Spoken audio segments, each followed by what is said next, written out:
Previously on Kung Fu Maintenance, I showed the setup for getting power on the roof and bringing everything up on the roof in preparation for replacing the compressor. Today I'm going to be showing the recovering of the refrigerant, again in preparation for replacing a bad compressor.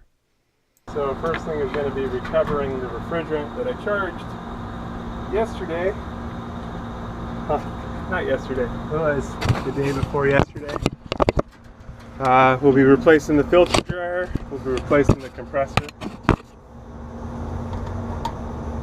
So, let's see what we're at.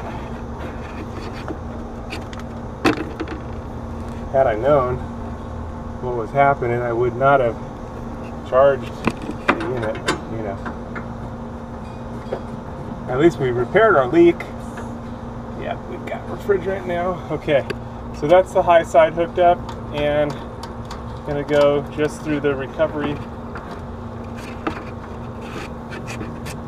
Oh shoot! I'm gonna detach here, or we're gonna hook up to the recovery machine instead. All right. It's on, okay? It's on. Oh, thank you. Okay. It's on and off. Yeah. So I turned the breakers off, hooked up tap power. This is a much safer way to do it. And so the recovery machine is here. We're going to hook up into the suction line for recovery machine. We're set to recover. Make sure everything's closed. And then hook up our gauge to our low side.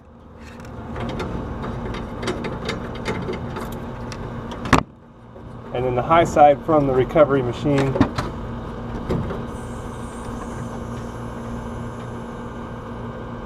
hear the gas going in. We'll purge that and we'll hook up the high side to the recovery tank. And if it's the first time you've used the recovery tank, you want to pull a vacuum on the empty tank. Mine is empty, but it has a vacuum on it because we only left it open. So. This one, yeah, the red, he's going to hook up to the suction side, to the blue suction side. Yeah, yeah. We're going to recover vapor into the unit.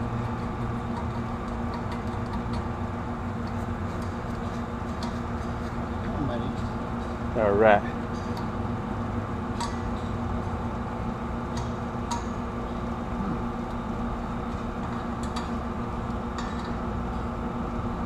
You know what? I'm gonna trade. Hold up, because I'm gonna trade hoses. I actually had a problem with this hose yesterday. This is leaking the fitting, Right. so it's no good. I need a new high side hose. These ends are not replaceable on this one. It's kind of annoying, but anyway, you can rebuild it. You can get a kit to rebuild it. I actually have the kit. Maybe that'd be a good video. Okay, that's good. Just replace the seals. So, okay, so we're hooked up. So we're going to open the low side. Open the blue. Okay, and we've got our unit hooked up here, and we're going to purge from both these. So now that that's open, I'm purging, letting the air out. I'm purging. Okay, it's not so critical. Yeah, the high side on the recovery tank stays closed. Close? Yep, just stays closed, just like it is. Okay, now we're ready to recover. So what I can do is open both sides. You'll hear the refrigerant start to go in. And what that's going to do is it's going to balance out between whatever's in the tank and whatever's in my unit. My tank is mostly empty. And then we're going to go ahead and turn on the recovery machine. That's going to pull out. I got to plug it in first, but we're hooked up here. Plugged into our power, and turn it on, and this will start to pull it out. Pull out the refrigerant.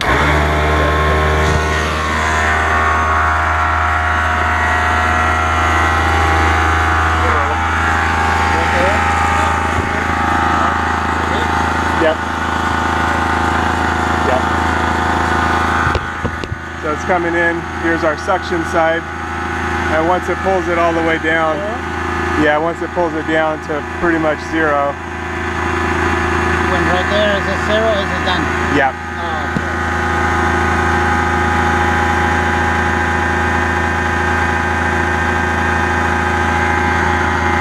Assuming the gauge works good. This one is, you know, I've got this in here to keep it from bouncing around because otherwise you can't read it. But you can see it's starting to pull down here. Yeah. There's a little from, right? Yeah, just a little from the other day. Yeah. But I put, you know, maybe 5 pounds. I didn't know the compressor was bad. So I charged it. You know, I was going to replace the filter dryer and everything, but I didn't have one. And then I charged it, and then the compressor was dead. I was like, oh, good thing I didn't replace the filter dryer. I was like, oh my gosh. Sometimes you go through everything. I mean, you try to do everything the right way, but it's hard because you don't know if the compressor's bad. Oh my gosh. So it's coming down.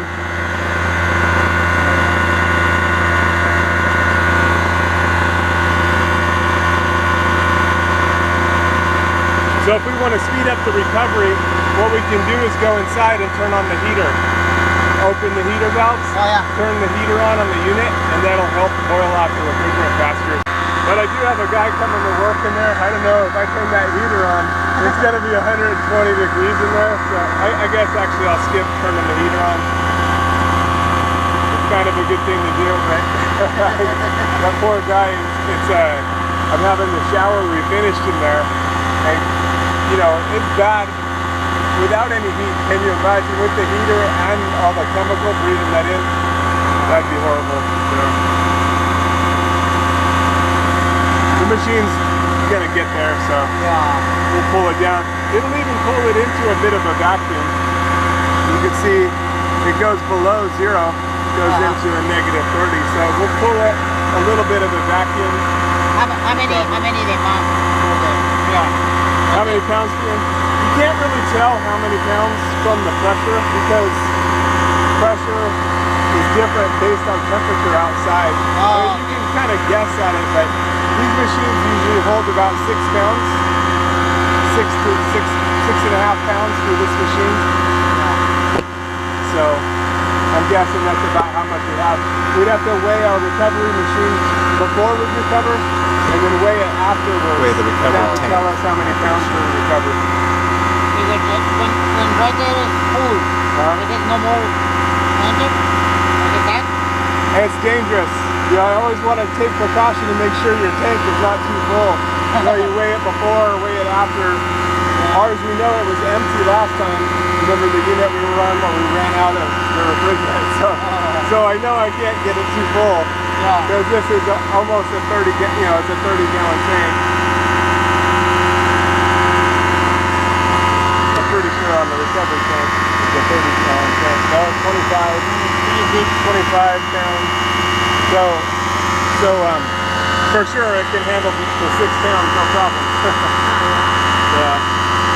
Or we just, you know, you weigh it after.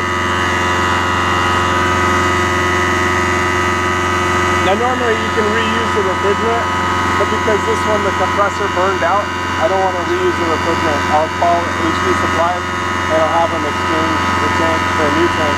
And they'll take the old one and they'll deal with cleaning the refrigerant. Because a lot of times when the compressor burns out, the bad oil mixes with the refrigerant is no good. You know?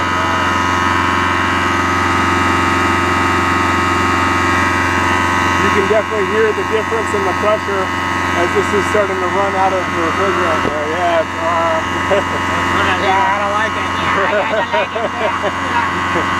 They start to pull the vacuum a little bit.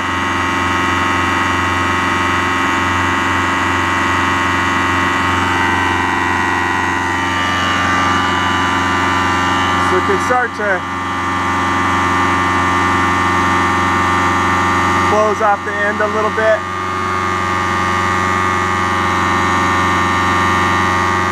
Just giving a little more full power.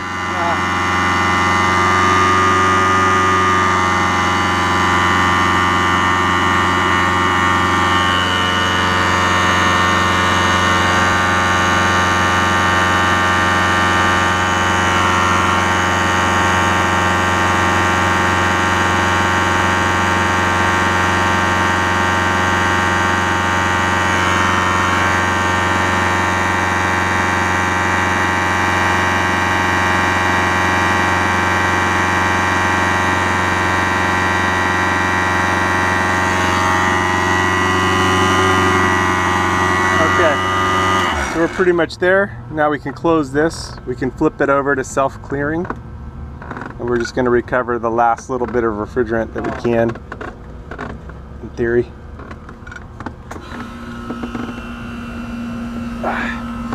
It doesn't like me. There we go. Okay. And now we'll finish it off.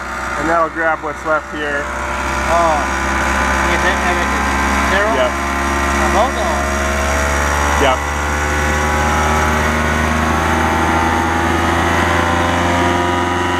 You gotta take off. All right. And now we can close off this side. And now we can detach our hoses. This was all vapor, so it's we're gonna close the tank first. Yeah, just give me what? I don't mean. Yeah. Well, Okay. connect it? Yeah. And now we can disconnect. We're done with the recovery machine portion. Oop. Yeah. There we go. Tiny bit of refrigerant left in there. Okay. And then, so now we're pulled down to 0. So I can disconnect here and we're ready to take out our old compressor. When we do, I'm gonna pull this side off. I'm gonna float some nitrogen through when we unbraze the old compressor. First thing, I'll need to pull off the bolts. I'll need to prep the nitrogen. So when you're soldering, you know, when you solder anything, the oxygen and everything gives off soot, you know, when you're burning. And so by floating nitrogen through the system, it prevents the oxidizing from happening inside the plumbing. So it prevents soot buildup inside and from contaminating your system. So that's why you always want to float nitrogen through when you're brazing, even when you're unbrazing. I'm going to unplug the recovery machine as we're done with the recovery machine. So now this I can hook back up to my gauges. I need a cap for this one. I'm going to take this one here since we'll be sending this back anyway. Okay. That's just letting off the last little bit. And there, right? Yeah, we're going to be pulling a vacuum anyway.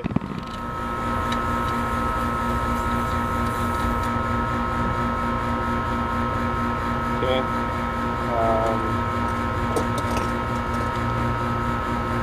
This is where we'll be pulling the vacuum from. Okay. And now we'll be detaching the compressor.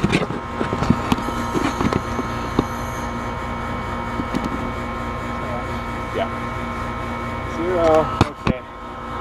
So compressor, we'll need the ratchet set. Yeah, I need a new red hose. Yeah. Red hose is bad. Okay, recovery machine's done. In theory. Now we've got a ratchet set.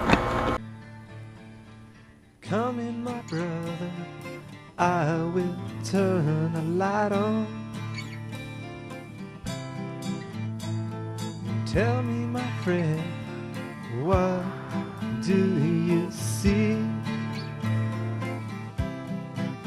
He sees a picture on the wall of a man who looks as if he pleads with men. His eyes are lifted up to heaven, the best of books was in his hand. The law of truth was written on upon his lips, the world was at his back. There was a golden crown above the picture, above the man's head. Who is this man? Questions Christian. This man, he is one of many. He can have children and nurse them when they're born, but his work is to know and to unfold dark things on the sinners. And whereas you see the world is at his back, he's pressing on towards the prize. His crown awaits him in heaven, so that's where he's focused his eyes. This is the only guide, the Lord of heaven is authorized. All others you must shun.